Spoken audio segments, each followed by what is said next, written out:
Yeah, on the sticker, still a bourbon because we didn't add pizza to the bourbon, guys. Yeah.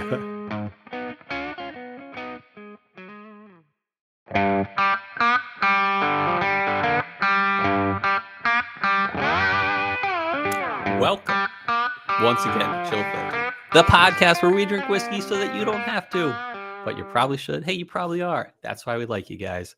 Welcome once again. It's fun to have you guys chiming along. I don't know if chiming along makes sense, but chugging along with us. But you can chime in anytime you'd like, listeners.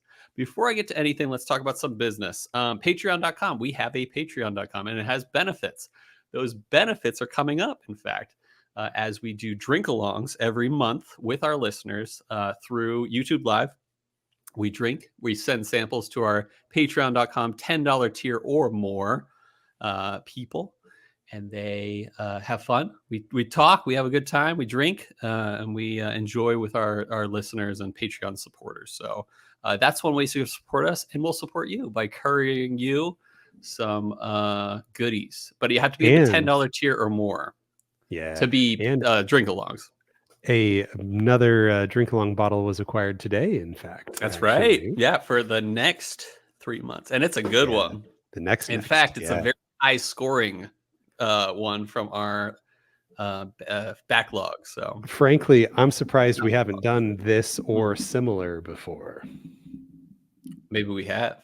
If we have, then we'll do something else. Wait, what? I thought we totally have. Oh, did we? Are you thinking of the one I'm thinking of? I don't know. We'll find out. Cool. Join us on patreon.com. Yeah, exactly. You too can be a part of. I want to say I gave it a 9.5 or higher, to be honest. Spoiler I'm sorry. Alert. I'm sorry. I was not clear. I meant we have not done it as a drink along. Oh, for sure. Yeah. It's like how did we not just? We've done that one. Yeah, I'm pretty sure you were there. It's like how did we not just bite the bullet and go ahead and share it? But we're doing that now. So patreon.com/chillfiltered. Hey, we're back to the business. From the business, I'm a little tongue twisted today. I don't even mind. But Brian, how are you doing? I'm good. Had a good, fun little morning here. Kind of like the good old days back, before before responsibilities. Got to go out and meet up with Brian and David at Total Wine this morning. Nice. I was just there maybe like 4 minutes before it opened. I got there. Nice. I didn't like go and wait in line because it's still the one that everybody usually goes to.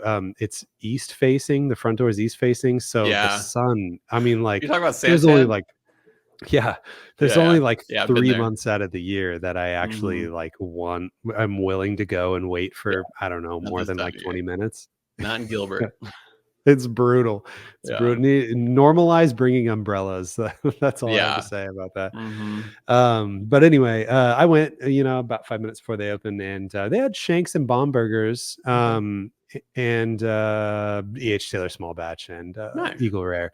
But I was, of course, far enough back in line that there was Shanks and there was small batch, but and even Shanks, last year's Shanks, I was like, oh my gosh, I don't know when I'm going to drink the rest of this. This is like, just whatever. The Bomburgers was pretty good. And I was like, okay, I'll probably impulse buy a Bomburgers if there's still some by the time I get up there. And there wasn't. So I was like, yeah, it answers that question for you. But you were showing me some pictures from the other Total Wine just south of there. They had some good options. Yeah. So, funny random thing. I did go to 2 Total Wines today. But I was, day off. I know, right?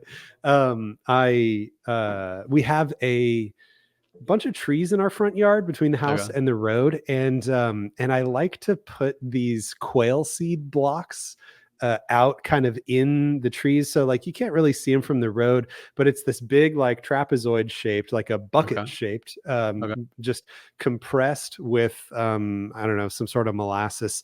And it's a bunch of seeds all stuck together, and birds just go nuts over it. And it like, we have had multiple people come over to the house and say, dude, your front yard's like a Disney movie, man. There's like birds everywhere. And so we love it. And like there's a room that we have like a bench in front of the window so cats can get up and like look out the window and watch these birds just going nuts. And there's only one Costco that sells these quail seed blocks, and it's the Queen Creek one.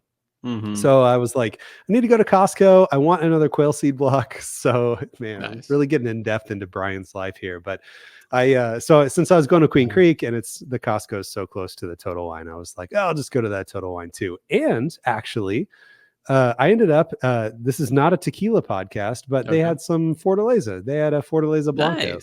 And it was like $62. And I was like, sure, I'll try a Fortaleza. I've never tried a Fortaleza before. So I went ahead and impulse bought that. Nice. Yeah. You know what? You're always allowed to get into the life of Brian. Not the movie. I'll get into that. Learning about who Brian is. Man, Life of Brian. I watched that too young, I think. Yeah, my parents let me watch some stuff like too young, but other stuff like The Simpsons, they were like, no, you can't watch The Simpsons. That's the devil's show. To be fair, that didn't last very long, actually. But I just remember at a very young age them telling me like, you're not allowed to watch The Simpsons. I wasn't allowed to watch The Simpsons until I like left home, basically. But like one day, I don't remember how old I was, but my mom came home from grocery shopping and she was like, hey, they had a bunch of cheap DVDs, so I bought Wayne's World and Wayne's World 2. And like I was watching those before I understood a quarter of the jokes that were going on in those movies. I didn't even know those are core. Wayne's World 2. Oh yeah, was there a 3? No, I don't know. There was definitely 1 and 2 though. That's funny. Wayne's World 2 was the one where they put on Wayne stock. Everybody's talking about Wayne stock. That's like funny. Like Woodstock. Oh, I bet Robbie would have seen that movie. Knowing Robbie, he can let us know later. Nice. Yeah. So what's up with you? What are you doing today? Working? Finished work, and work was worky, and it was a hard week. It was like kind of up and down. A lot of things that were like, oh, am I going to be able to finish this project by this week? I was able to finish a lot that I hoped to, which was dope. So it was like a good finish to the week, but the week was a little bit stressful. That being said, I'm excited tomorrow. This is Labor Day weekend. We're recording this, or at least the Friday of Labor Day weekend. Tomorrow, Saturday, we're doing a little shindig at my my in-laws' place. And in that, we are I was asked to make a brisket. And so the nice thing about me being asked to make a brisket is someone else pays for it and I smoke it. And I enjoy it, but the briskets are stupid expensive. Like this one was apparently like $75 for it was like $65. But choice or prime? Do you know the dollar per pound? It was Angus or something. I don't know. It's probably choice. Yeah. I guess 65 for. I mean, unless it was like a monster brisket. It was 15 pounds for sure. So yeah, okay, all right. But there was like a 19-pound one there. So yeah, something a pound isn't too bad at all. Okay. But every now and then, Costco will have, and Sam's Club will have prime briskets for like $4 a pound, and that's when you buy. Oh man, the prime brisket. Whew, there's so much more fat meats. Yeah, a little bit. I like. I've got meats. Like a big green egg grill. Yeah. I have a Costco knockoff one of those. Nice. Hey, and I would trust it. Actually, it's been fine for 5 years. It's been fine for 5 years, but the last time I used it, my main like heat deflector plate just cracked in half. So that's right, I either need to get a new deflector plate or just like, I don't know, get a new grill, because it's been 6 years or so. And I don't know. I've always been a little interested in the pellet ones like you got though. Yeah. Just for ease of use. Yeah. I like D's of use. More like D's nuts of use. I don't know. That didn't work so well. Of use. But speaking of, speaking of these nuts. Speaking of smoking meats and hanging out, keep an ear out, listeners and viewers, because pretty much everyone's invited. We don't have an exact date yet, but it's looking like late October, maybe early November. There will be a Chill Filtered meetup in Phoenix. Prep your minds. Yeah, it'll be a Phoenix this year. Future years to be other places. We're hoping to set up some things with maybe some distilleries. We definitely want to do a what do you call it? A bottle share. We're gonna be doing a like what we're centering it all around is a barrel pick. So prep your minds. There will be a lot of fun to be had. So in Pahonix, more details to come. We'll let Patreon people know as soon as we know, but we'll also try to put on Instagram and of course mention it soon on the podcast. But we're recording a little extra this week so that I'm going to be in Disney World next week. When this episode comes out, I will be in Disney. So nice. Yeah. But we're going to communicate as best we can. And we're really excited. It's going to be dope. So, and I get to meet Emma. Yay. Yeah, definitely. Emma's first barrel pick. Oh my God. Yeah. She's so young. Yeah, that'd be killer. And then there'll be other things too, but we're figuring that out. But those are the easy things that are easy to set up. So we're hoping, and I doubt they're listening right now, but we're hoping to do a cool tour experience at Whiskey Del Bach. So yeah, because we're they're ballers and we're fanboys, and you guys are all ballers. So keep an eye out, keep an ear out. I wonder if we were to ever do a Del Bach pick. I wonder how sales and distribution would go on that. I don't know. We should reach out. Yeah, because just to see what the possibilities are like on something. Oh my goodness, that'd be so cool. Yeah. Because some picks are easier to do than others. So if they were easier, we could make it happen this time. But prep your minds and your wallets and your spouses and your schedules. Shout out to those who have talked to their wives. Anyway, if you're into talking to your wife, you'll probably be into this kind of thing. You ever heard of Reggie Watts? Oh, absolutely. Yeah. I love Reggie Watts. And me too. He did this one on Conan O'Brien performance where he's like, if you like anything that you're into, I think you'll find this palatable. And I just love that. I forget the exact phrase it was, but it was something just like that. That was old Conan. Yeah, like I'm pretty sure if you find that video, it's like super pixelated. Like it is. Yeah, because he's wearing the sweater with the golfer on it. Yeah, 100%. It's like a Christmas sweater kind of thing, right? Yeah. He's like, if you like anything that you enjoy, I think you'll find this palatable. So let's check it out. I've seen him live, actually. Really? That's so cool. Yeah. I didn't know who he was, and even afterwards for a long time I didn't know who he was. Oh, cool. I just fell off the radar. It was just he was some opener for something. I think it was even a comedy show that he was an opener for. That's so funny. But I definitely remember seeing him live. I remember seeing that hair big just throw, waving and like when he's like dancing around and his hair is just like he's so funny. And the best part, for those who are interested in looking up Reggie Watts on YouTube or something like that, the best part about Reggie Watts is that it sounds like he's making sense, but he's not making sense. Like every time he talks, like he's done TED Talks where he makes zero sense the whole time, but it sounds like he's making sense. It's great. Right. Yeah. And I mean, just the noises he makes with his mouth, like scratching records and it's so like beatboxing basically, but and awesome. he'll do different accents and you'll be like, wait, is he British? And then you're like, no, he's not British. He'll do a whole conversation and switch accents like fluidly throughout the whole conversation. Yeah. Crazy. Yeah. I'm glad you know who Reggie Watts is. Yeah, definitely. But I think I went off on a huge tangent about grills and stuff when you were talking about smoking the meats, smoking these meats. You ever seen that video on YouTube? That's the just look up smoking these meats. No, it's the what's his Mark Facebook guy, Zuckerberg. right? Yeah. Smoking. Did you ever see the remix though? Oh, I'm not sure. I have You seen should a look up the musical version remix. of that. It's probably the same one we talked about recently, where it's like the guy that did like that guy. he climbing in your windows. It's probably the same guy. Yeah. What was the barbecue sauce? He keeps saying something about barbecue. Sweet Baby Ray's. Sweet Baby Ray's. Yeah. Yeah, it's so funny. Ridiculous. You saw that he did like a video. I forget. I think it was like to the public, but he had a bottle hidden of Sweet Baby Ray's in the background. That was like kind of like really? semi-hidden.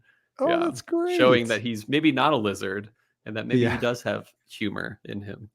Right. I love it. Or maybe one of his employees snuck in there. He didn't even know. This will make you look human.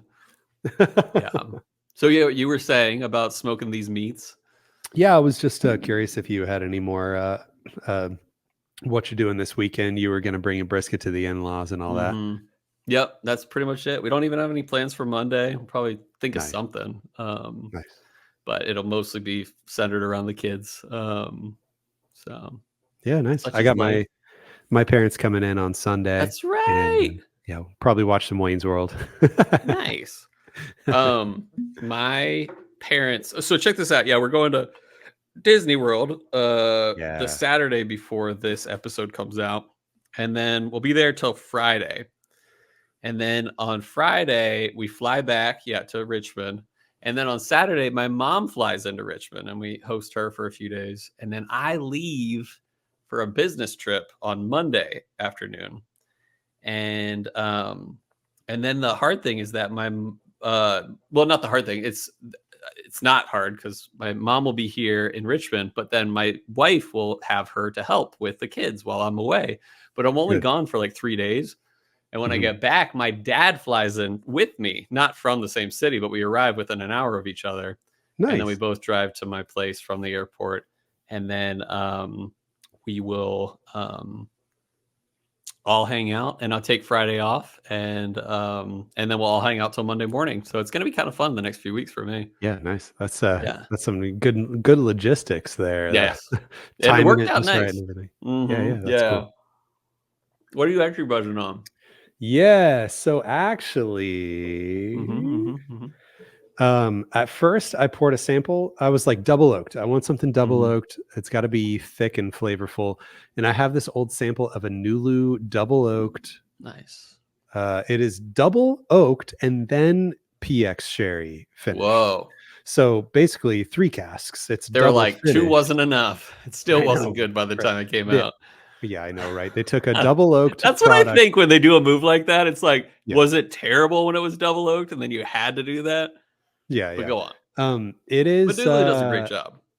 This is a rye though, which like after I poured this, I was like, but wait, it's a rye. Like, that doesn't really line up too much with what we're doing. And then I was looking up news articles and stuff. And sure enough, right there, Breaking Bourbon just within the last day or two reviewed Garrison Ladybird. Yeah. Did you see what they gave it? No. They gave Ladybird 4.5 out of 5. Wow, that's pretty impressive for Breaking Bourbon. Like they rarely do that. We'll be talking about Ladybird a little bit in this episode of history. Yeah. And we haven't done that yet, right? Because Yeah. But I think it's in the pool, and it should be in the pool.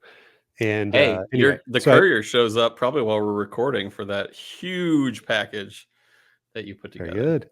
Hey, speaking of which, couriers and huge packages. What's that? Couriers and huge packages, man. Anyway, poured a little Ladybird too.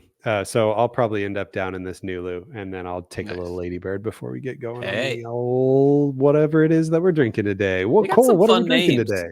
We are drinking something we should have drank it a while back, but we are drinking Garrison Brothers Balmorhea, Balmorhea. I thought it was Balmorhea, like diarrhea, but it's apparently Balmorhea. Oh, and it's not even Balmorhea. It's just Balmorhea. Yep. Oh, okay. Not like diarrhea. You know what I'm saying? Yeah, totally. Yeah. But I looked it up and it's official. It's Balmorhea. And there's a reason for that, but we'll talk about that later. There's a reason it's not called Balmorhea. Yeah. I can't wait to find out. Well, why don't we go to a quick break? We'll check outside to see if the courier has stopped by. But if they have not, we'll kick it off. We'll start talking about history of Garrison Brothers and such like that. So we'll be right back.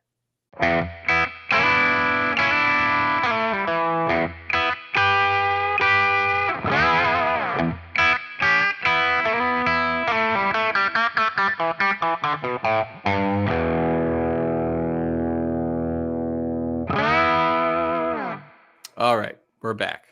What a nice sip. I didn't even check outside. We were just busy talking about petitions. Anyway, for those... Oh, we already talked about this. For those on Patreon, keep an eye out. Soon we will be couriering out our next 3 samples. And if you want to be a part of that, check out patreon.com/chillfilter. Shout out to Garrison Brothers for graciously providing the sample of the pour we're drinking today. So thank you, Garrison Brothers. We will be objective in our review, though. So we've recently done a few episodes on Garrison Brothers. Episode 295, which was, about half a year ago, really. We drank the 2024 Guadalupe. And episode 299, only 4 episodes later, we drank the 2023 Cowboy Bourbon. So we're going to talk some history about the distillery, but nothing too new. But we are definitely going to talk about what makes Balmorhea so special.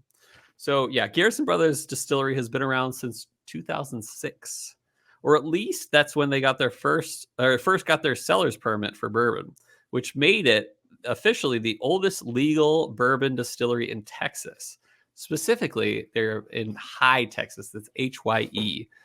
It's west of Austin and north of San Antonio. They started by a guy named Dan Garrison with a goal to make Texas bourbon a real thing. Actually, originally, he didn't even intend to sell whiskey outside of Texas. He was like, this is a Texas only thing, but he changed his mind. We're still seeing it wherever we're at now. I think Southwest Airlines started that way too. They were just like Dallas Texas? to Houston to something, Really? San Antonio or something. I don't know. Mm-hmm. It was like Texas only, and then you should be proud to be a Texan if you're a Texan. Shout out to Mike and Shihiro. Yeah, Texans. You ever live in Texas? No, I've lived in Texas. I said that as if it was like, no, why would I ever do that? Texas is great land. People from Texas kind of crack me up because they if they leave, they always go back. There are very, very few people that I know that of all the people that I know who lived in Texas, like a very small percentage left and actually stayed away. Most of them went off to college and then always came back to Texas. Always, everybody misses Texas when they leave Texas. Someone's at the front door doorbell. It's okay. I'll wait. But I can see them on my screen, on my Google, whatever you call it. I'm like, those look beautiful. Can you see his package? Oh, I can see its big package. Oh, dang. Anyway, we'll let it not get too hot out there. But anyway, Texas. What a great land. It's pretty cool.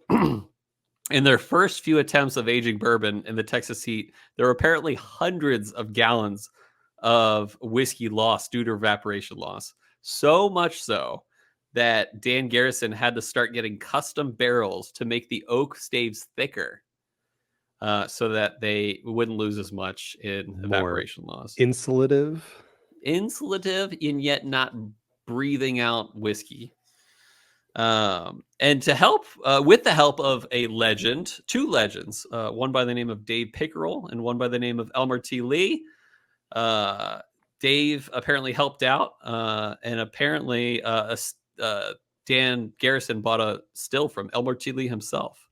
And he was off to making Texas bourbon for real. Called up Elmer? They should. Good old Elmer. You know how people name their stills? Oh, I would name it Elmer. That. Yeah. They sold their first bottle of bourbon on Texas Independence Day. That's March 2nd in 2010. The first release was a 1-year-old called Young Gun.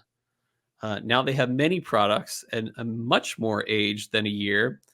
Some standard releases are their small batch, which is a 94 proof bourbon, at least 3 years old. Their single barrel, which is a 94 proof bourbon, which is a single barrel. And then a cask strength option as well, all aged at least 3 years in that way. But we've also got some special releases. We've talked about this. We've done an episode on the Cowboy Bourbon, which is an uncut, unfinished, unfiltered, straight bourbon. Also unfinished. It's unfinished. Yeah, it is. That's true. Yeah.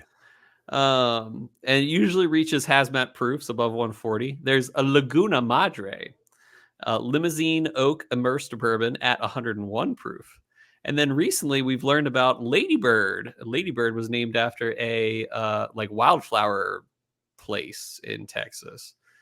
And it's aged like the standard small batch bourbon. And then it's finished in a honey barrel for 8 to 9 months. And then it's aged after that, or at least finished in French cognac casks for an additional 3 years. So that's impressive. Like it was like 4 years. Basically, it's like a 7-year, almost an 8-year product, but it involves some honey barrels and some XO cognac barrels. And to be clear, real quick, on the Ladybird, it does explicitly say Texas straight bourbon whiskey infused with honey. And finished in cognac casks. So as I've always said, Brian, as I've always said, it's not adding pizza to the whiskey if pizza's already been infused into the barrel. So the infusion was honey in the barrel and not in the whiskey? Is that what you're saying? You don't add whiskey. You don't add pizza to whiskey. You got to let it steep into the barrel because there are rules to bourbon, Brian. You can't just add pizza to your bourbon.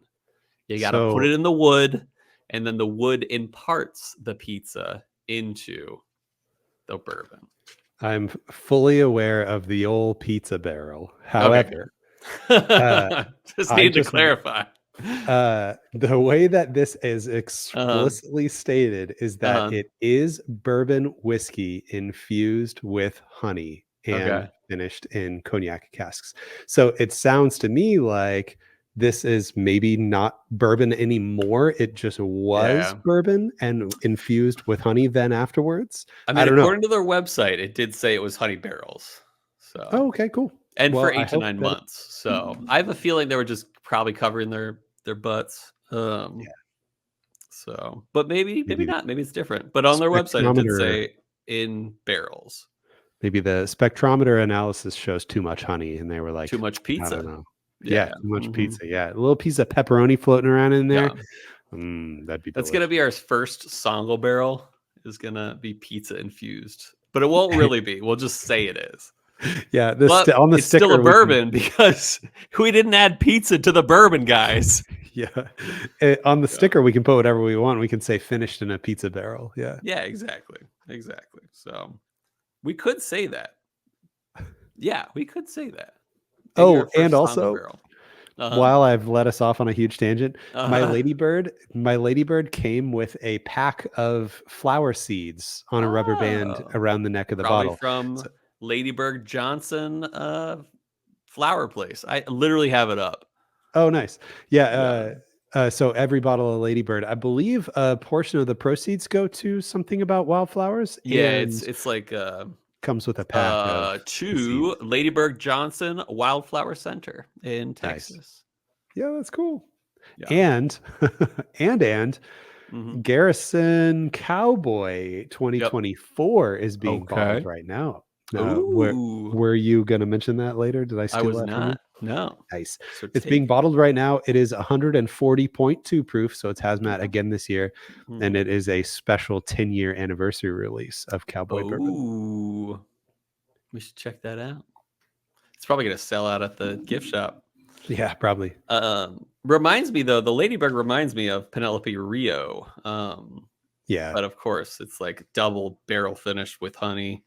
Right. I would be. Do you love the Ladybird from this year? Is that the one you have? Is this year's Ladybird? Yeah, it's this year's Ladybird. I'll let you know. let me sip it once more, and I'll give a hot take on it later. I mean, do I like it? Yeah, absolutely, hands down, no question. Nice. We'll see if I love it. Is it a 4.5 out of 5 barrels? I don't know. We'll see how many barrels I get when I sip it here in a bit. And anyway, that one is proofed at 114. And then there's what we're drinking today. We are drinking Balmorhea. Okay, so I looked this up, and it was like Balmorhea was the city in Texas that's called Balmorhea, was named after 4 people. The first guy, his name was Balcom, E.D. Balcom. The second guy's name was H.R. Morrow. And then there was John and Joe Ray. That's why it's not Balmorhea, Texas. It's Balmorhea. Okay, so it's like a combo of a bunch of different names. Yeah. Mm-hmm. Yeah. Nice. I was convinced it was a real word. It sounded like a real word. Yeah. It made me think it was a real word. So first of all, this is an annual release. It is twice. What we're drinking is the 2024 release. It is a twice barreled bourbon, also known as double oaked in this case, because it spends 4 years in a standard new charred American oak barrel, and then it is transferred to another new charred American oak barrel for 1 more year. So 4 years on the first, and then 1 year on the second. Proofed at 115. Named after, the city in Texas where apparently Dan Garrison used to take his boys. Nice. And it's apparently got some like natural springs there, and it's like a swimming hole. Total wine price on their website, it's $180. In Virginia, it's $220. Oh, dang. At the ABC stores. So I think that's what I got. Total Wines, we mentioned that Queen Creek location. I'm not sure I ever explained what you had said. For some weird reason, the Queen Creek location runs these crazy sales on stuff. And so like I was walking around today and I was seeing, Ardbeg Heavy Vapors, normally 150, it was 100. All sorts of scotches that were just like super marked down. And to be fair, it is usually scotches that are being they're trying to move them. Scotches are good. The Balmorhea is you said 180. I want to say it's been like $20 off, maybe $40 off. I want to say it's been 140, 160 lately in Phoenix. It's been on the shelves in Virginia for months now. Oh yeah. Yeah, which is kind of sad. Well, maybe they'll coupon it too. Yeah, look at that depth of darkness. Look at that, right with the light in the background. Look at how dark that is. That's a 5-year bourbon right there. And it is dark.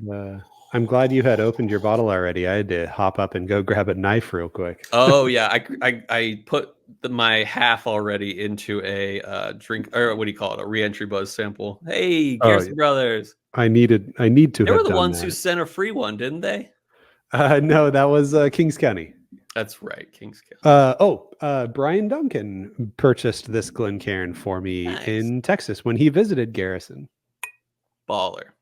Yep. Not great with this much liquid in it to make a ding, but he's still baller worthy. 7 tiny dings over here. Oh wow! But glass base ding, I like it. That was unique. Didn't work as I hoped. Baller. I'm gonna be honest, Brian. A little youthy on the nose. So okay, I wasn't sure if it was my glass for a sec because I just washed this glass like 15 minutes ago, but it's there was something a little chemically on the nose, just like a smidge unpleasant. I think chemically sums it up the best, actually.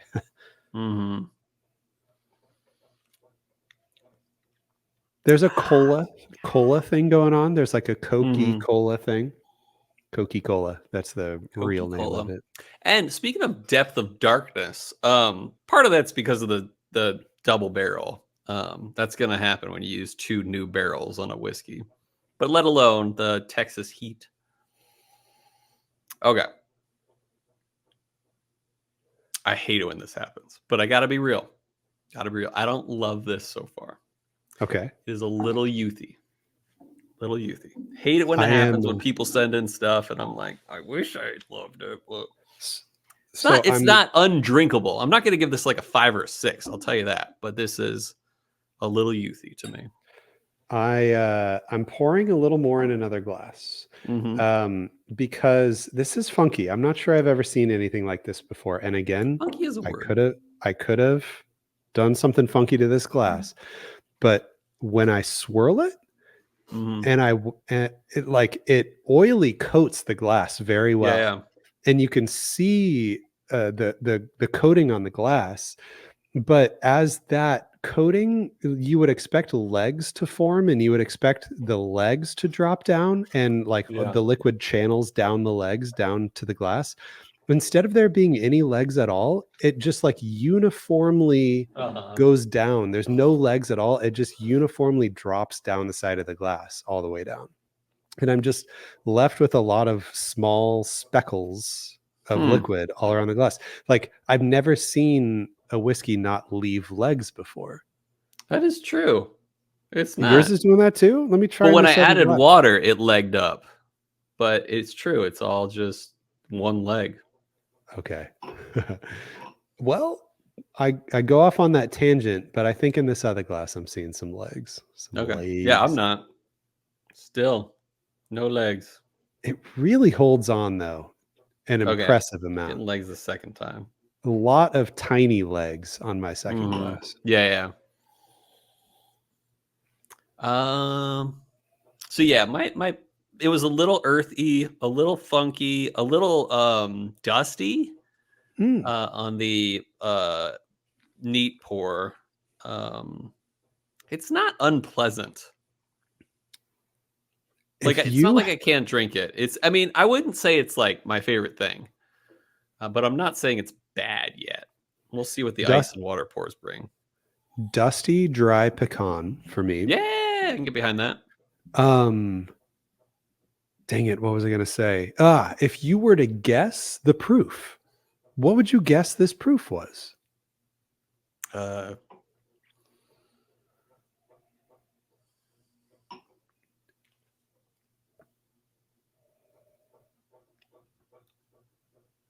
110, maybe. Yeah, I think it drinks quite a bit under proof. I think, I probably would have been 108-ish maybe, or high 10 somethings. Yeah. I think I'm really glad this isn't like 125 or something. Yeah. I'm really glad this isn't a lot hotter. I think being cut down to 115 does this a lot of favors, I think.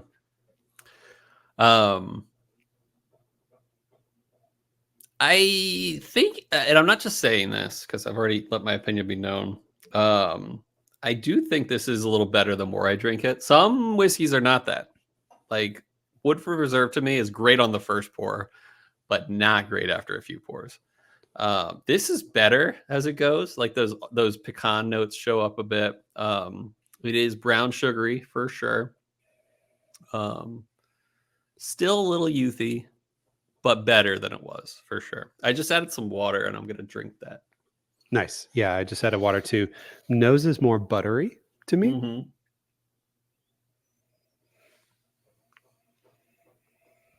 Just, brown sugar, caramel, pecan. It's just that's a good point. One of those Texas whiskeys. Yeah, exactly. One thing I will say is that the youth showed up more with the water. It's not better with the water on the palate to me. It's like more blatantly young, maybe even small barrel-y. It lost a lot of viscosity with water, and the heat turned in, well, not heat, but like I'm getting a prominent cinnamony note now that I wasn't getting on the neat pour, because I think the neat pour had thickness and sweetness that masked the spice, the cinnamon spice. That cinnamon spice is really coming out now on the water pour. So, I mean, it's not bad. It's just a note that it's a dry, dusty cinnamon. Let's add a little ice. Yeah, I'm getting a buttery. I don't know if I'm getting cinnamon, but I'm getting like a buttery, much more buttery in a synthetic way on the ice or the water pour. Yeah, I like the word synthetic there. That's good. Nose with the ice is not bad so far. Pecans.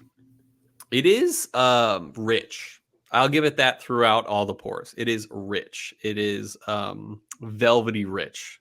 Does that mean it's great? No, but it is velvety rich, especially like on the mouthfeel. I took a sip out of my glass that wasn't forming legs the way I expected. Mm-hmm. It's the same. Yeah. I was crazy. I think the moral of the story here is Brian needs to wash his glasses better. Maybe, I don't know. It worked for me though. Those leg Johns.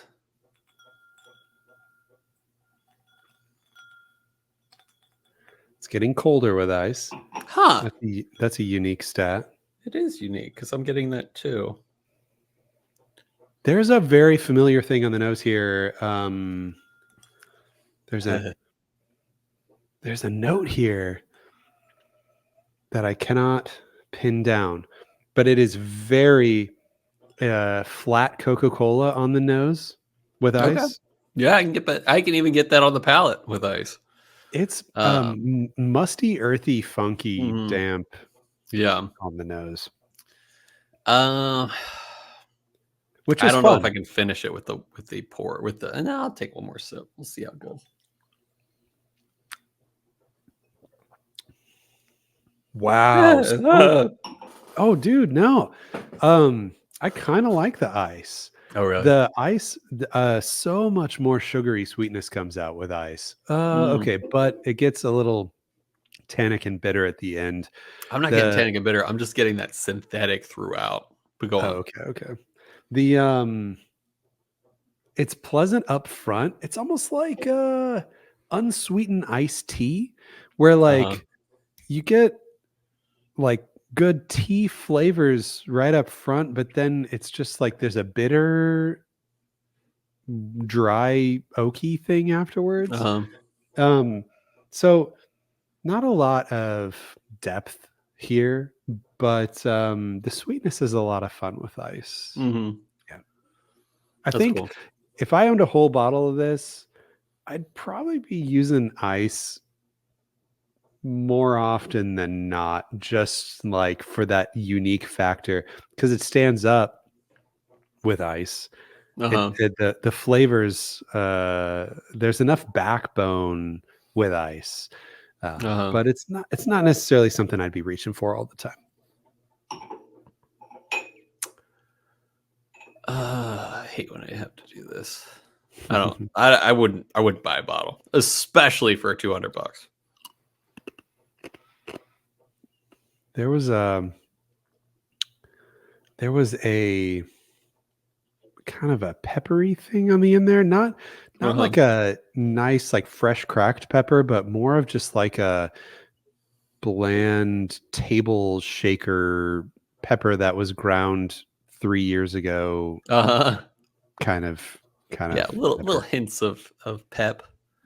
Yeah, this is one of those things where like maybe Garrison Brothers will never send us anything more again, but I gotta be honest here, this is not their best product, but they have good stuff. Don't get me wrong, like we like the Cowboy Bourbon. We decently liked the Guadalupe.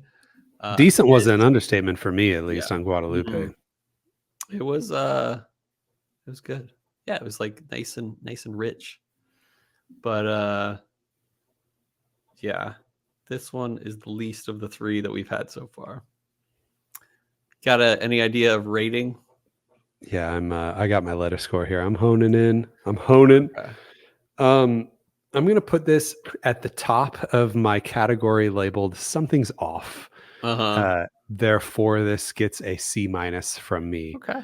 I wish this had more to it, but unfortunately, what you're going to get out of this is just a dusty, dry oak that's a little on the thin side, where the finish doesn't last very long, and there's not too much enjoyment to be had out of this. Gotcha. I'm also going to go C- here. But it's really hard. Like if it had to do with the price, that would be lower for like worth it meter. $200, and this doesn't feel anywhere near what it to. I mean, I'd buy a lot more $100 whiskeys before I bought this one. Yeah. That being said, like we've said, they make good stuff. This one it's good. It's not terrible. I did not like the ice pour, but the neat pour was good. Pecans, but that synthetic-y youthiness shows up on the age. And I don't know what kind of barrels they're using, but it was a little bit of a sad letdown for me here. That being said, yeah.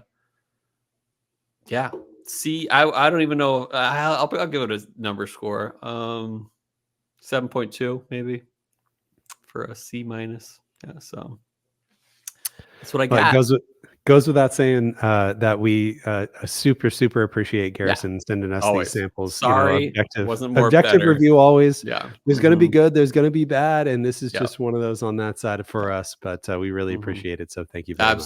Thank you so much, Garrison Brothers, and we mean that. Like we want to be objective, and it's hard to say that, but we got to be honest. So, all right, now that we've talked about ratings, I think it's time for our next segment of the show, a segment that we like to call a Whiskey World News.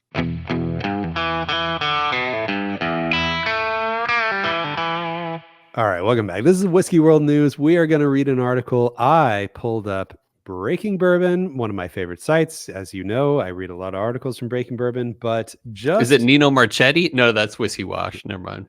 Oh, okay. I was going to say I didn't write down the author name here, so no credit where credit is due, especially not to Nino Kilgore Marchetti. 2 days ago, 1 day ago, as we're recording this, the James B. Beam Distilling Company and Freddie No, 8th generation master distiller, are proud to announce the first innovation coming from Booker's Bourbon since 2019. Booker's Bourbon, The Reserves. The Reserves. I've never heard of this. No. So yeah, I mean, hot off the press. This was like yesterday. Wow. So, oh my gosh, I lost my place. The 2024 Expression is the first of a new annual limited release series by Freddie No to commemorate his granddaddy. Another granddaddy commemoration, 6th generation master distiller Booker No and his contributions to the bourbon world. This first release of The Reserves is an 8 to 14 year blend of that Booker's bourbon drinkers will recognize and continue to enjoy. Always uncut, unfiltered, always cask strength, and always pulled from the center cut in the warehouse, just as Booker envisioned when he created his small batch bourbon collection and forever changed the American whiskey category. Forever. However, in many other ways, The Reserves is something entirely new. Due to the scarcity of the barrels, it's released in smaller quantities than the 4 yearly Booker's batches and uses fewer and older barrels in the blend to achieve a layered and complex flavor profile. And just to elaborate a little more on this, barrels from just warehouses all over, of various warehouses that are aged 8, 9, 10, and 14, spans all the way up to 14-year barrels. And this first release is 125.9 proof, and the suggested retail price is $130. So I'm going to give my take first. I got burnout on Booker's pretty quick, where there's a release every quarter. There's another one, and another. They're not that different. I know, and it's $90, and yes, some are better than others, but it's nuances, So, and I'm not about to buy 4 Bookers a year for the rest of my life. Yeah, to me, as long as this is actually obtainable, which fingers crossed. I don't know. It said more limited quantities, but this is the Bookers that I want Bookers to be. If I'm going to be buying Bookers, I'm going to be buying one a year at $130 that has older barrels in it. So assuming as long as I can get this, I love it and it's perfect for me. I like your answer. Because to me, it was like, maybe I'll get batch 1, see how it goes. Plus, like, batch 1's always worth something later. But I don't really trade, right. So I say that, but I'm like, I don't really do that.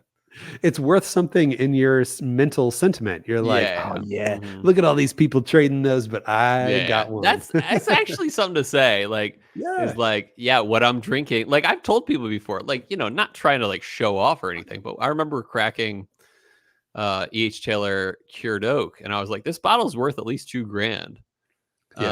When I opened it, and I was like, so you're sharing with me, and it wasn't like to like boast or anything like that, but it was kind of like, hey, appreciate this whiskey because people are paying this much for it. Like I want you to understand that, like, it's not about me giving you value, it's about you, and I hope you remember this experience. This is special. This is stand out. 120, you said? 130. 130. It depends. It's all going to depend on how I'm not going to seek it out. But if I come across it, I'll think about it. But like they always say, it involves 14-year-old whiskey, and it's like 2 drops of the whole bottle was 14-year-old whiskey. That's like what's it called? What's that stupid brand? I'm in a weird mood. The what's the one that was named, like, it's got the key on it, and Blade and Bow. Blade and Bow, and it's like in the spirit of Stitzelweller, and there were some that were like, this involves Stitzelweller juice, and it's like, but how much Stitzelweller juice? Like 2 drops, because you can claim that. So I don't know, it depends. I mean, I'm very intrigued to find out if it's good. Would I go out of my way? I don't know. But like, I do respect that they're doing a once-a-year release. And I was even thinking about this today before we were recording. I was like, more distilleries. Like, there are a lot of legit distilleries out there that could be profiting from the model of the Buffalo Trace Antique Collection, of putting out a few bottles saying these are all together. They're a part of the same collection. But at the moment, we have like Parker's Heritage, which is a 1 bottle, a year thing. And then we have, some other ones that are like, special. Like, Jim Beam's got some stuff, but I'm like, dude, more people need to take advantage of that model that Buffalo Trace is doing with the antique collection, because it's like, dude, maybe Thomas H. Handy's not good this year, but it is still super coveted because it's a part of that collection. And I think more distilleries need to be doing these annual releases that are like apparently well thought out. So I appreciate them doing that, and I think it's good for them. And I think it'll sell easily. Especially if it's an annual release as opposed to a quarterly release. So 100%. I love to see the annual release and not a quarterly release. And that little book, The Infinite, that's starting to be released now, I think, at the distillery, and I don't know what the distribution for that looks like. But I've started to see, bragging posts of people finding little book infinites and stuff. How much are they selling it for, though? What, on secondary? I actually don't remember. I've only seen maybe 2 like or 3 crotch picks. No, the thing of the past, the old crotch pick. You put it in the passenger seat these days. When it's brand new and you're trying to mark it up for somebody who's really excited about it to pay way too much for it because it's brand new, crotch pick just isn't going to do it. Do I get a part of the crotch? I get a little bit of that jeans pants. Jeans pants. I wasn't talking about the crotch itself, of course. Oh, sure. Okay. Yeah, sure. Anyway, you said you wouldn't go out of your way for this. I think I'd go out of my way for this because I do like Booker's, and I think $130. He's a nuts guy, everyone. It's getting all jokey now. Hey, as long as it's nuts and whiskey, I'm in. Anyway, a blend of 8 to 14-year whiskey for $130. The value is not there. You're paying a little premium here for a collector's item. Especially batch 1. Especially batch 1. And I saw a picture of the bottle the bottle, the Booker's, it is a very much a traditional Booker's bottle, Okay. but the wine label, bottle. yeah, the background color of the label is brown, and Okay. it's got a Little Book-esque slanted diagonal sticker, kind of Yep. circling around the bottle that says Gotcha. 2024 the reserves. I don't know if it comes in a fancy pantsy box, but like, dude, have you seen the Little Book Infinite box? Actually, it's pretty sweet. No. It's open in the front and the back. It has the left and the right side walls. So it just looks fancier. It doesn't have the cheap plastic slide up, slide down thing that the normal Booker's boxes do. Oh, look at that. Yeah. You found it? It does look like a slide upside down. Am I looking at the wrong thing? Oh, I don't know. Does it say the Infinite on it? Yeah. Yeah. It looks like the standard Little Book box. Maybe pictures that I've been seeing, they slid the thing out. I don't know. Okay, never mind. Maybe I take it back. But anyway, what it came down to is, yeah, I think I'd go out of my way for this. 130 is within my it's within my markup tolerance for collector's items. In addition to the fact that I do really like Booker's already. So I'll be getting this if I see it. Okay. Yeah. That's cool. So I bet Freddie knows nice. I wanted to say something weird about him, but maybe one day we'll have him on the podcast. So you wanted to say something weird about him? I don't know. You're like the son of, I don't know. You're the son of a, no, I'm not going to go there. Son of a some preacher big man. deal. Son of a preacher. Son of a preacher man. Booker, no. And Fred, no. And that's all I got to say. But I'm sure he's killing it. And I'm sure he's been trained and all these things. But to me, when Little Book first came out, I'm just going to go there. When Little Book just came out, it was like this like punk kid. It seemed to me that he was like, I got these ideas. You gotta make me master distiller next. And it's like, okay, Freddie, we'll put it on the fridge. He's like, I don't want the fridge. I want real life. And then they did it for him. And like I said, I didn't love Little Book. Little Book was interesting. But when we have Freddie on the podcast, I'll apologize to him. We'll put it on the fridge. I love it so much. That's so funny. But what he's had 8 years to not be such a punk kid anymore. Yeah. It's been a while. Good redemption story there. It was like 2016. Little Book came out. And you know what? They had the gall to put out a little book rye, or almost entirely rye for batch 8 Little Book. I didn't know that. Yeah, dude. They're like, sure, book. Freddie, we'll give you a little bit of the rye. Stocks. Right. Right. They're like, people are buying it, yes. Okay. We have devolved into slinging mud here. So let's move into what whiskey would you choose? Let's do it. All right. So we had some interesting responses, Cole. Are you up on how the poll went for from what I saw, it was the worst I've ever seen. Yeah, I'm not sure I've ever seen a 100-0 before. Yeah, it was the first time. And I did not expect that. Whiskey night is your crew going out or staying in. Apparently, all of the chill filtered listeners 100%. Are introverts, because 100% said setting up a tasting at home and 0% said heading out to a bar. And we did not just have like 2 people respond to this poll. It wasn't like one. There were plenty of people that responded to this poll, and all of them said setting up a tasting at home. Okay, so like introverts, I love you. I might seem a little outgoing, but boy, do I love a quiet evening at home. Mm-hmm. And I love the enthusiasm for staying home, but B, I love the enthusiasm for doing your own thing at home, opening up your bottles at home, and setting everything up for your friends. That's the way it should be. Don't get me wrong. I love a good whiskey night at home, but I just need to get out sometimes. Yeah. So we had some good write-ins. You can't even say it's because like you want to get away from the kids, because a lot of our listeners have kids. Mm-hmm. Yeah. Funny how that pans out. They'll bring the kids into the tasting. Like, here, dip my daughter's toe into your whiskey. How does that taste? What's the rub a little on their gums? Yeah, that'll put them to rub a sleep, little on right? the gums. How does that taste? Yes, so we did get some good write-ins though.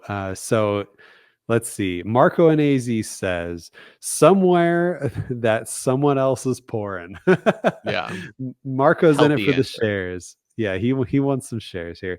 Paul Clarkson says Grace and Grit. Great whiskey, cocktails, and food. I should have asked people to write in general city. Like, do you know where approximately what state? Wait, who wrote Grace and Grit? Was that Paul Clarkson? Oh, he's out in South Carolina, so That's what I was assume gonna it's somewhere in guess. South Carolina. South Carolina. Wait, what's that? So anyway, that's what I was gonna guess. I just Okay, cool. I was like, I swear it's like South Carolina, but anyway, so search for Grace and Grit, South Carolina. Yeah. Great whiskey, cocktails, and food, he says. We got the Whiskey Shaman. I'm pretty sure he's in Texas. He says, local to me, there is a nice spot called Chase's Place. Nice Chase's Places. Chase's Places. Bro Askatestwasa. He's in Canada, near Calgary. No. Nice. Okay. He says Proof. The name of the place is just Proof. Cool. More cocktails forward. Even Instagram. So at Proof YC. No, 2 Y's. Let's start over. At Proof YYC or another place, Hayden Block at Hayden Block YYC. If you're ever in Calgary, friends. Yeah, but the YYC's on the end. I wonder if these are like owned by the same company. I think YYC is the airport code for Calgary. Oh, cool. That would make a lot of sense. Yes, actually. It is. Mm-hmm. Okay, cool. So yeah, Proof and Hayden Block. Those are the 2 Calgary. So cool. We also lastly had Whiskey Drinking Panda. He says Reserve Bar 101 in downtown Houston. There's got to be people listening from Houston. Write in if you've ever been down to Reserve Bar 101. I'm sure they have. Thanks, Joey. Joey T. Love that guy. What's yours? What's your favorite whiskey bar in Phoenix? So, I guess it's got to be Trevor's. Do I have a Trevor's Glen on the table? I don't. There. Oh, I do. Yeah. So, Trevor's is great. There are a couple different locations in Scottsdale. There the north Scottsdale location is probably like the fanciest, prettiest, nicest, biggest. Yeah. It's a full shop on one side, and then it's a restaurant on the other side. It's like a small tables restaurant, and but their pizza, they have not coal fire, they have wood fired pizza, and just delicious pizza at Trevor's. If you're into pizza, you might know Dave Portnoy, and Dave Portnoy gave it a very, very favorable pizza score for one bite. One bite, everybody knows the rules. So highly recommend Trevor's Pizza, and the bartenders too that they have serving there are knowledgeable. They are whiskey enthusiasts too, so you can chat with them about whiskey while you're drinking and everything. Whole time I was saying that, though, I remembered one more place that I wanted to rep, and that is the Gray Hen. So if you're in South Scottsdale, kind of East Phoenix, not downtown Phoenix, but in this area of Phoenix called Arcadia, there's a bar called the Gray Hen, Greyhen, and it's a themed bar. It's in this little area where there are a couple different themed bars. One, it feels like you're on a train while you're in there. One, it feels like you're on a pirate ship tiki bar thing while you're in there. It sounds a little cheesy, but it's actually friggin' awesome. And the third one that they have is it's like you're in downtown New Orleans off the street. And it's off the Bourbon Street. It's like an old pharmacy whiskey bar. Oh, cool. And it's Disneyland-y in the sense that the interior is all blacked out, the ceiling's painted black and everything. You feel like you're outside, and they have crickets chirping noises and everything. It's pretty legit. Just go with me on this. That's sweet. the bar has tons and tons of whiskey. And I mean, talk about whiskey enthusiasts, actually. The bartenders there, they will hook you up. They have all sorts of stuff. I was sampling Buffalo Trace Antique Collection last time I was there. Great place. Gray Hen in the Arcadia area in Phoenix. Jealous. I miss Phoenix. Mm-hmm. Phoenix is dope. Don't wanna harp on it too much, but yeah, one of these days you'll be back. You'll be back. Yeah, I wish. Hey, I'll be back in October, November. Oh yeah, that's right. So yeah, that'll be nice, and I'll be eating salad to go every day. Hell yeah, dude!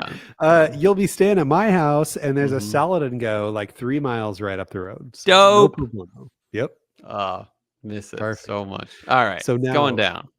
I have a question for you. And today's question, this week's question is, which E.H. Taylor special edition intrigues you the most? Which, I don't care if you've sipped any or none or whatever, which E.H. Taylor special edition have you heard about that you're like, dang, if there was one, that's the one? Yeah. I do have an answer. Well, okay, so I have my answer of honestly, we've been through this before. The best whiskey I've ever had in my life was E.H. Taylor Seasoned Wood. It was just, for me, it's right up my alley. Perfect whiskey. So I'm gonna say that, but I'm really gonna say one that I haven't had yet.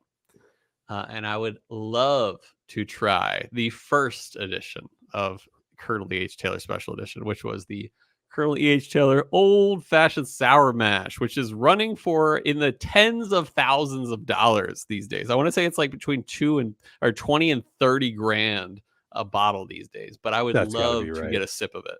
You know who has one? I don't know if he still has it, but Brandon Hunt. I knew, Charity, I was 100% sure that was the name you were about to say. Dude, he could just buy a car, like a decent car, for what he could sell that for. Yeah. Or he could drink some of the most coveted whiskey known to man. Or he could join our bottle share in Phoenix. Oh, dude, I'm totally inviting him. And he might not bring that, but like he's probably going to bring something dope if he does. So. Yeah, right. So all you chill filtered listeners, come and get to Pahonix. Brandon Hunt. I swear he's bringing the his Brandon Hunt Taylor of the Bourbon Charity. Yeah. So excited about that now. You went first edition. I'll go last edition. Oh, I am so excited to try someday. I got to make it happen one way or another. The E.H. Taylor Barrel Proof Rye. Yeah. Now I will tell you why I'm so excited about this. You know me, I love ryes. Totally. Very recently, last night, in fact, I got to try 2 different Buffalo Trace ryes. Nice. I tasted the Sazerac 18. Beautiful. Against the Van Winkle, the 2023 Van Winkle 13-year rye. Because I wanted to know if I was ever going to go after one of these bottles, which is the one that I want to go after. And there's a difference in proof. It's a 90 proof versus like 100. I think what's like, the 13-year? I don't know if it varies by year, actually, but at least the 2023 was like 95.3. Okay, so 90. It's basically a difference of age and proof, really. Yeah, same everything else. Yeah. So the edge, just by a smidge, was the Van Winkle rye. Nice. And I will tell you, I found that when I had it, it was much more candy in the front than the Sazerac 18s I've had. The Sazerac 18s I've had are syrupy. They're delicious. But the one Van Winkle 13 I had was very candy. Yeah. And now that would have been when you were working at that bar? No, I had the Van Winkle 13 when I was in Phoenix. It was at Dominic's Steakhouse in the Quarter in Scottsdale. And then I've had Saz 18 a few times. Nice. I'll tell you the differentiator for me was the Saz 18 was more herbal menthol, not peppermint, but I think menthol is a good way to put it. What vintage was it? 2023. Okay. Spearmint is actually the primary note there. Nice. And the Van Winkle rye. Yeah, we had that on the podcast. Yeah. Yeah, we did. Yeah, we got media samples. But I don't remember being minty or menthol. I remember being so. I am definitely talking relatively here. Okay, yeah. We were big time strawberries and cream on the on the Sazerac 18. Now, relatively versus the Van Winkle rye, it had more herbal rye going on with spearmint menthol-y stuff. Nice. The Van Winkle rye rounded out that spearmint menthol herbal stuff with like a caramely tobacco-y oaky thing. Okay. So it was a lot softer, and it was more of a bourbon drinker's rye. Nice. It was just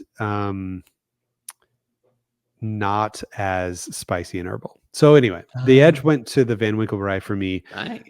Though Saz 18, dude, I mean, I would be ecstatic if I were to have one of those. Yeah, without a doubt. Which one's more expensive on the secondary? They're actually both very similar. Oh, they're both right around $12.50 or so. Okay. Yeah. One day when I'm rich, I'll buy them all. Yeah. The amount of herbal and spearmint on the Saz 18 was well within like what I love and want. Like, heck yeah, sign me up. I'm not saying it was overly in any way at all. It's hard to do with Buffalo Trace's rye mash bill. It's hard to ruin it. Well, I don't know. Put it at cast strength. Who knows what it tastes like? Only very few people. You got a good point. Have actually reviewed it. There was a video from Fred Minnick who reviewed it, and he said some funny things at first. He was like in his video, if you watch it a little earlier on, he was like, well, but so this is a rye and a lot of people don't go for rye. So maybe this is going to be a little more obtainable. Maybe you'll actually be able to find this somewhere. And I'm like, come on, dude, really? Do you know the market, Fred Minnick? I know you know whiskey, but do you know how to buy whiskey? But anyway, not even reneging on that later. Yeah. He did end up tasting it, and he was like, yeah, okay, wow, this is actually like super crazy good. You're not going to be able to find this anywhere. That's funny. Yeah. So anyway, I would absolutely love to try. I used to say I would punch a baby to be able to try this, but seal. I'm not sure I'd punch a baby anymore for anything at all. What about a baby seal? Okay, sure. Yeah, we'll go with a baby Navy SEAL?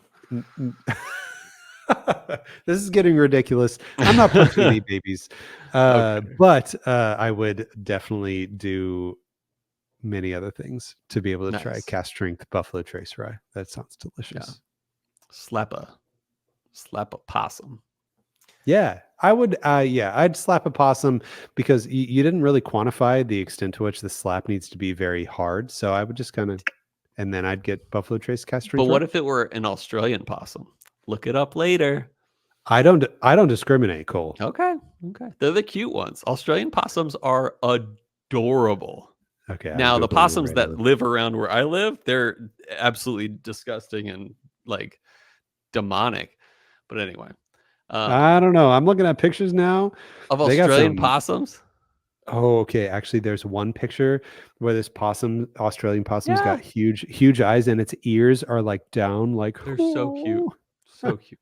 But American possums are like from the devil. Okay, I would slap an Australian possum slightly lighter than I would slap an American possum. Yeah. So I guess I do discriminate after all. Possum. If that possum got up in my business. Anyway, I hope the listeners. What are we drinking next week? Oh, I hope the listeners know what we're drinking next week. We haven't talked about this at all. You know what? We're not even going to tease. We got to figure this out. So we'll figure it out. We'll put it on. I hope y'all vote.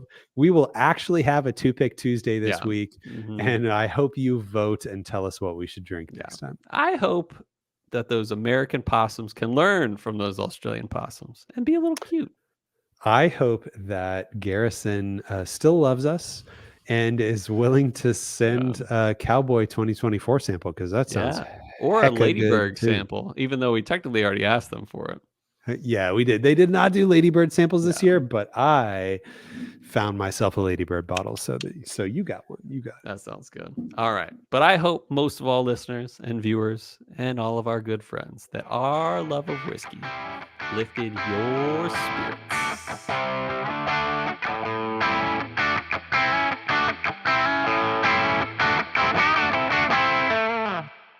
Crotch pick just isn't going to do it.